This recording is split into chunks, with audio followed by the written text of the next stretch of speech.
UP की सियासत में बहुजन समाज पार्टी की सुप्रीमो मायावती और आजाद समाज पार्टी के मुखिया चंद्रशेखर आजाद के बीच तल्खी देखने को मिल रही है। कभी बसपा सुप्रीमो मायावती दलित वोटों पर एकाधिकार रखने वाली नेता के तौर पर जानी जाती थी, लेकिन अब नगीना के सांसद चंद्रशेखर आजाद की आजाद समाज पार्टी भी इसमें हिस्सेदारी रखती है। दोनों के बीच इसे लेकर खींचतान की स्थिति बन रही है, लेकिन अब पहली बार दोनों आमने सामने आ चुके हैं। जैसे ही मेरठ से एक हत्याकांड का मामला सामने आया, देखा गया कि चंद्रशेखर आजाद मैदान में उतर आए। हम बात कर रहे हैं दलित छात्रा ललिता गौतम के हत्याकांड के बारे में। इस मामले में चंद्रशेखर आजाद उनके घर पहुंचे, परिजनों का सहारा बनते हुए नजर आए और विरोध प्रदर्शन करते हुए नजर आए, न्याय की मांग करते हुए देखे जा रहे हैं। ऐसे में मायावती कहीं ना कहीं इस मामले में पीछे रही। मायावती ने चंद्रशेखर आजाद पर टिप्पणी कर दी। उनका कहना था कि चंद्रशेखर आजाद मगरमच्छी आंसू बहाते हैं। इतना कहना था। अब तक मायावती को सम्मान से संबोधित करने वाले चंद्रशेखर आजाद के भी सुर तल्ख हो गए। दोनों में बयानबाजी देखने को मिली।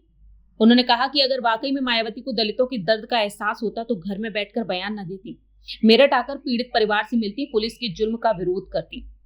उन्होंने ये तक कहा कि कभी मायावती पर पर्सनल कमेंट नहीं किया, लेकिन आज वह मायावती पर तीखी टिप्पणी देते हुए नजर आए, जिससे कि वो निराश भी हो सकती हैं।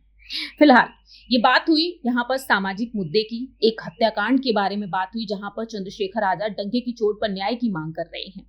लेकिन दूसरी ही ओर देखा जा रहा है कि राजनीतिक लिहाज से कहीं ना कहीं मायावती की पार्टी पिछड़ती हुई भी नजर आ सकती है। दलितों का सहारा बनने के लिए चंद्रशेखर आजाद लगातार आगे बने हुए हैं।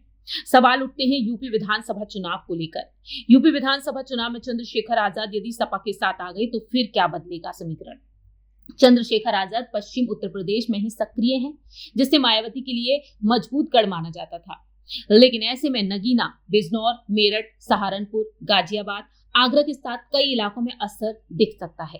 समाजवादी पार्टी इन इलाकों में कमजोर है, लेकिन बसपा मजबूत रही है और अब चंद्रशेखर आजाद और मायावती के बीच टकराव की स्थिति है। ऐसे में यदि चंद्रशेखर आजाद ने सपा का साथ दिया तो पश्चिम के इन इलाकों में सपा को ताकत मिल सकती है। इसके अलावा कई इलाकों में चंद्रशेखर आजाद भी अपनी पैठ जमा कर सकते हैं। एग्जाम्पल के तौर पर देखा जाए तो गाजियाबाद सदर और लौनी जैसी सीटों पर आमतौर पर बीजेपी जीतती रही, लेकिन बसपा ने यहां से जीत हासिल की।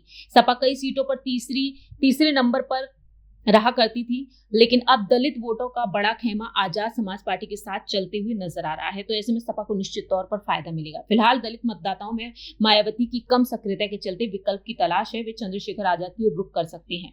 हालांकि अब तक गठबंधन को लेकर कोई गंभीर चर्चा नहीं हुई, लेकिन कयास जोरों पर है कि अखिलेश और चंद्रशेखर इस बार साथ आ सकते हैं। फिलहाल मायावती की मुश्किलें बढ़ती हुई नजर आ रही हैं और ऐसे में इन सीटों पर कहीं ना कहीं बसपा के लिए तनाव की स्थिति बन सकती है। अब देखना यह होगा कि वाकई में अखिलेश यादव संपर्क साधने की कोशिश करेंगे। क्या अखिलेश की पार्टी इन इलाकों में अपनी एक मजबूती तय करने के लिए, दलित वोट बैंक को साधने के लिए क्या चंद्रशेखर आजाद को अपने साथ लाना चाहेंगे या नहीं।